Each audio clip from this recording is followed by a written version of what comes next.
Hello everyone and welcome. I am One Wild Sheep yet again, and today, ladies and gentlemen, I'm going to be doing a little different type of video. As you can tell, I got a brand new recording setups right by here, which I'm hoping makes things look a little bit more professional. It's not the most professional thing in the world, but given my budget of literally zero, this is the best I could come up with, so I'm hoping in the future this improves and I get an even better and better setup. But I wanted to talk a little bit about a different type of topic today. I want to actually talk about video game exclusives.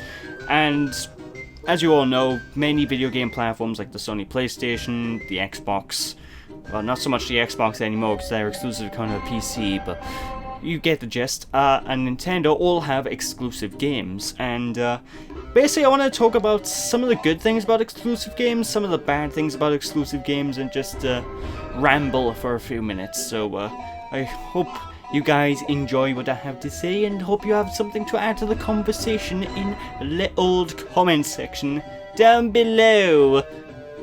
But yeah, this entire topic is actually sort of kickstarted by something I found out online, that apparently Oculus Rift, the virtual reality sort of thing that you place on your head, apparently they're trying to block out software from other VR devices on PC. So if you want to play a game on Oculus, that's the only place you can play it, because some certain games are going to be exclusive to it. And in terms of PC gaming, I'm against that 100%. I am 100% against hardware lockouts when it comes to PC stuff, because the big draw about PC gaming is that it's an open-ended platform. It is basically a platform built around open-endedness. It's a platform built around being able to do whatever the hell you want. For example, if I want to play bloody Sonic the Hedgehog, I could do it right now on Steam. Want to play Star Wars Battlefront, I can do it right now through Origin. Nothing's locked out. But with this sort of Oculus Rift VR thing, which I can't talk about the VR itself, it just doesn't interest me, and 700-800 quid isn't worth a purchase for me. But what this does is it basically locks out. So, for example, if I were to use an example, say that there was a game exclusive to the Steam store. Now imagine if I couldn't access that game without having the right kind of monitor. That's basically what Oculus VR are doing with their games, and I'm 100% against this, because it just ruins the whole point of the PC gaming platform as a whole, you know, folks? Now, a lot of people have been defending this by saying, hey look, Sony do this too, Microsoft do this too, Nintendo do this too. And the big difference between Oculus VR and Sony, Nintendo, Microsoft is that Oculus VR isn't a platform, it's a peripheral. It's an add-on to the PC. Now, basically, in terms of consumer benefits of an exclusive game, there's pretty much none. There is usually no benefit whatsoever for a game to be exclusive to a consumer, you know. And don't bring me any of that bloody fanboy console war bollocks, because I don't want to hear that. I don't care. You play games or whatever the hell you feel like. I have a lot of them myself, so I'm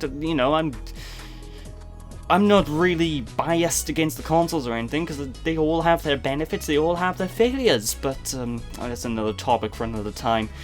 Basically, the games that are generally exclusive to platforms, such as, say, Uncharted 4, this use that as a good example. I don't know when my box is for it, but yeah, Uncharted 4, let's use that as an example. Now, one of the things that is good about that is, basically, the developers only have to deliberately code for one platform at a time, which means the game can come out more polished, the game can come out, better than if it would be multi-platform.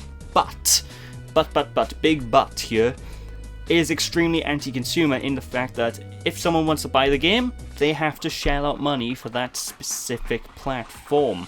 And I'm pretty much against exclusives. I just think that exclusives are an old school thing that aren't needed in the industry anymore. But that's just me, and I understand the reasons why exclusives exist, the non-consumer reasons. Like, it's not a consumer-friendly practice in whatever sense of the word. But I understand why they exist, because obviously the console manufacturers gotta sell consoles! How are you gonna sell consoles? Well, you're going to be using your exclusive games. Which you might be asking, why is that so different from Oculus? Like I said at the very beginning of the video, Oculus VR is on PC. PC's open. Consoles are not. They are closed platforms. They are platforms where you pick up game, bada bing, bada boom.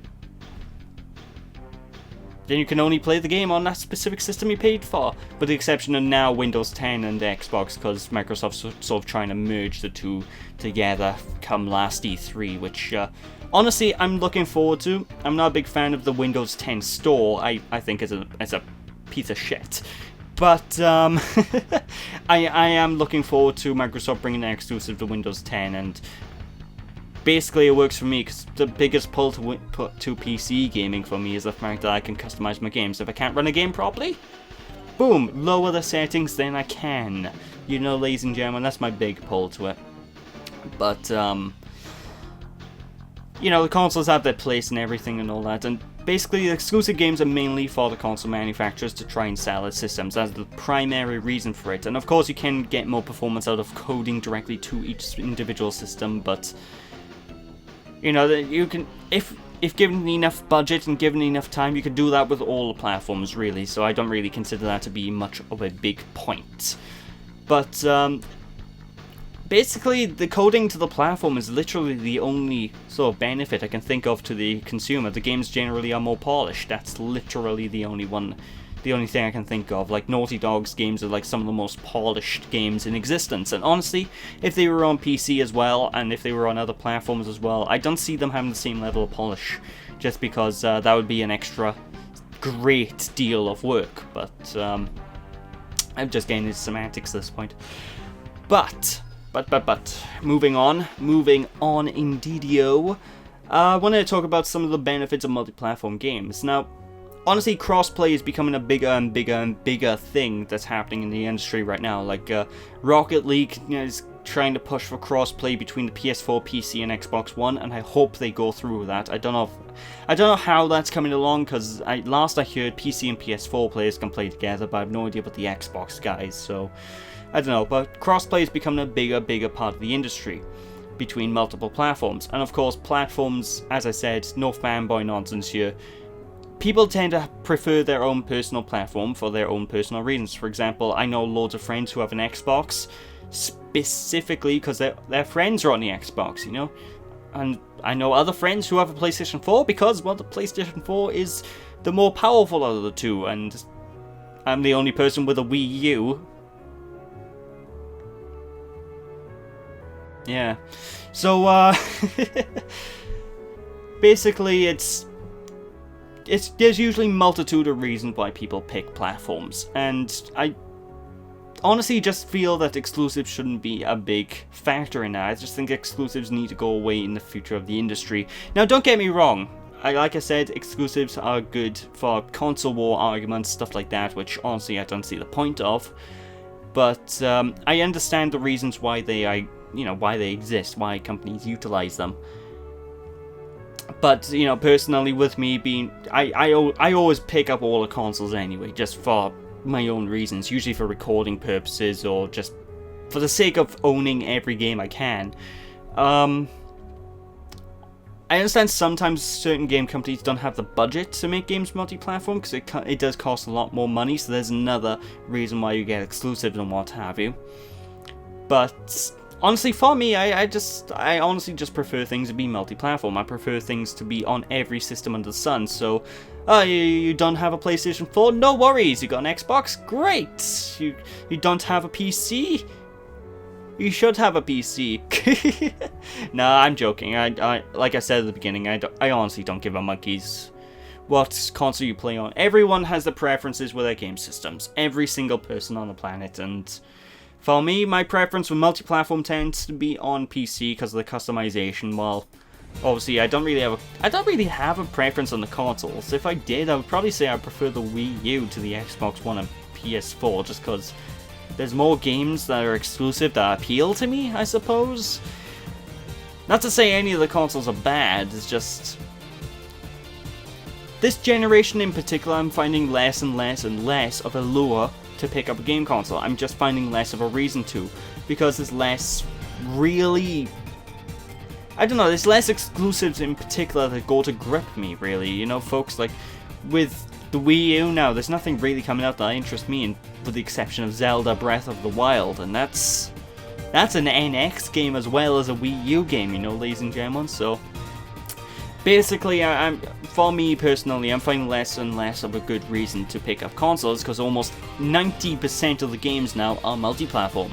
The only games that aren't are first-party titles owned by like Sony, Microsoft and whatnot, and titles that get paid for, which eventually usually come out on PC later down the line, or come out on another platform later down the line. For example, Dead Rising 4.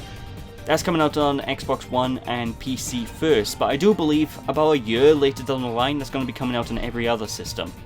Except Wii U, because third parties don't like the Wii U. But,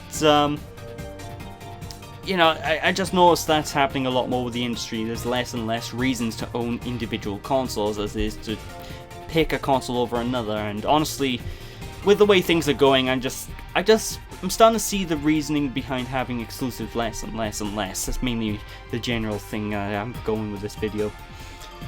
And I have, you know, as I said, loads of people tend to defend exclusive for saying, hey look, XYZ person's doing it too, and I just don't agree with that excuse. It's just not an excuse I agree with, because that excuse just sort of says, yeah, it's good because the other people are doing it, we should follow them and be all like sheep, which is ironic given my name on YouTube, but you know what I mean.